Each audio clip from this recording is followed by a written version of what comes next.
আল্লাহর নবীর সান্নিধ্য গ্রহণ করে কোরআন কারীম থেকে তালিম তরবিয়ত শিক্ষা গ্রহণ করে এক একজন সাহাবী এমন সোনার টুকরা, এমন হীরার টুকরা তারা পরিণত হয়েছিলেন, এমন হীরার টুকরায় তারা পরিণত হয়েছিলেন। তাদেরকে অন্যায় থেকে বিরত রাখার জন্য র্যাব দিয়া, বিজিবি দিয়া আর ডিবি পুলিশ দিয়া পাহারা দেওয়ার কোনো প্রয়োজন হয় নাই। কোনো অফিসে, কোনো আদালতে সিসি ক্যামেরা লাগাবার কোনো প্রয়োজন হয় নাই। কারণ হলো ঈমান এবং আমলের বদৌলতে, বিশ্বাসের উপর কারো বিশ্বাসের উপর ভিত্তি করে প্রত্যেকজন সাহাবী নিজেই নিজের ঈমানের পাহারাদার হয়ে গিয়েছিলেন। জোরে বলেন সুবহানাল্লাহ। এমন পাহারাদার হয়েছিলেন যে তাদেরকে অন্যায় করলে টর্চ লাইট দিয়ে খুঁজে বের করার প্রয়োজন হয় নাই। অন্যায় করলে স্বেচ্ছায় তারা শাস্তিকে গ্রহণ করে নিয়েছেন, মুহাম্মদ সাল্লাল্লাহু আলাইহি ওয়াসাল্লামের সামনে এসে স্বীকারোক্তি পেশ করেছেন। আচ্ছা, আপনাদেরকে ছোট্ট করে একটা কথা বলি। যদি এমন একটা ঘোষণা এখানে দেওয়া হয় যে আজকে এখানে এশারের নামাজ পড়েন নাই কারা, দাঁড়ান। যে লোকে সারা বছরও পড়ে নাই ও মনে মনে চিন্তা করবে প্রয়োজনে দুজকে পড়ব, মানুষের সামনে লাঞ্ছিত হবে না। কথা বলেন না, যদি বলেন ঠিক কিনা বলেন। যদি এলাকার কেউ চুরি করে থাকে, আসলে চুরি করে থাকে, যদি মাইকে, মসজিদের মাইকে অ্যানাউন্স করা হয় যে কে চুরি করেছেন, আপনি নিজে স্বীকার করেন, কি চোর স্বীকার করবে? কথা বলে না। চোর স্বীকার করবে দূরের কথা, যদি সিসি ক্যামেরায় ধরাও করে ও বলবে এটা আমি না। কথা বলেন ঠিক কিনা বলেন। বলবে এটা আমি না, এটা অন্য কেউ, এটা ভিডিও এডিটিং করে বসানো হয়েছে। এইভাবে বর্তমান জমানার লোকেরা অন্যায় করে নিজেদেরকে এইভাবে আড়াল করে রাখে। প্রত্যেকটা সিসি ক্যামেরা দেওয়া হয়েছে প্রত্যেকটা সরকারি অফিসে, যাতে করে ঘুষ লেনদেন বন্ধ হয়ে যায়। এই জন্য সিসি ক্যামেরা দেওয়ার পর থেকে দেশে আর ঘুষ চলে না। কথা বলতে হবে, চলে না। আজীব ব্যাপার কি জানেন? কোথায় যাবেন সব জায়গায় ঘুষ, সব জায়গায় দুর্নীতি, ঠিক কিনা বলেন। সিসি ক্যামেরা দেওয়ার পরে কি হয়েছে দেখেন।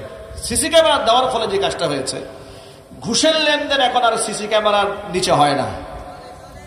সেক্রেটারি দিয়ে বলা হয় যে স্যারে আপনাকে এই হোটেল রেডিসনে একটু চায়ের দাওয়াত দিয়েছে।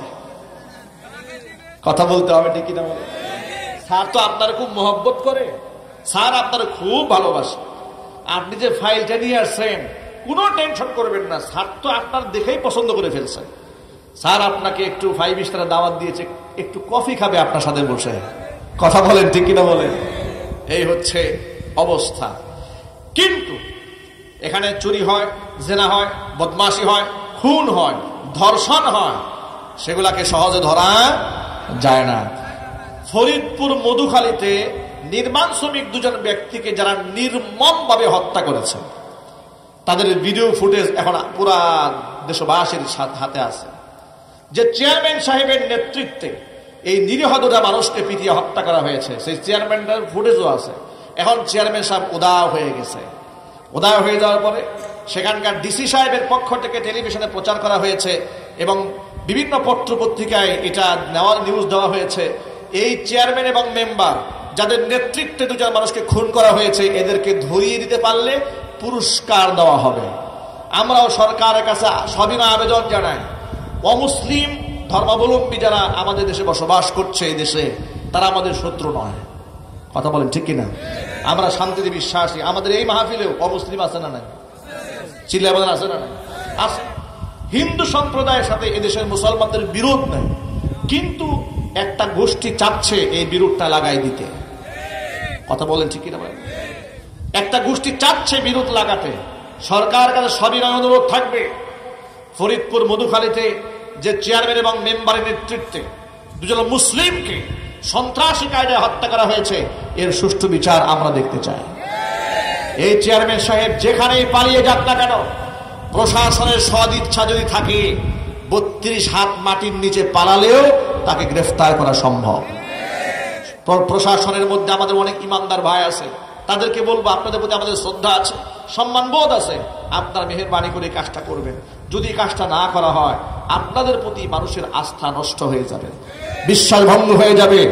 এদেশের প্রশাসনের প্রতি, এদেশের সরকারের প্রতি দায়িত্বশীলদের প্রতি আস্থা নষ্ট হোক, এটা আমরা চাই না। আমরা খুনিদের বিচার চাই। কথা বলতে হবে, ঠিক কিনা? শুধুমাত্র উদাহরণ দিয়ে আপনাদের কাছে বোঝাবার চেষ্টা করেছি, এই পৃথিবীর মানুষেরা বর্তমানে অন্যায় করে পালিয়ে বেড়ায়, ধরা দিতে চায় না। কিন্তু ১৫০০ বছর আগে নবীজি সাল্লাল্লাহু আলাইহি সাল্লামের সময় মানুষ যদি শয়তানের ওয়াসওয়াসায় পড়ে কোনো গুনাহ করে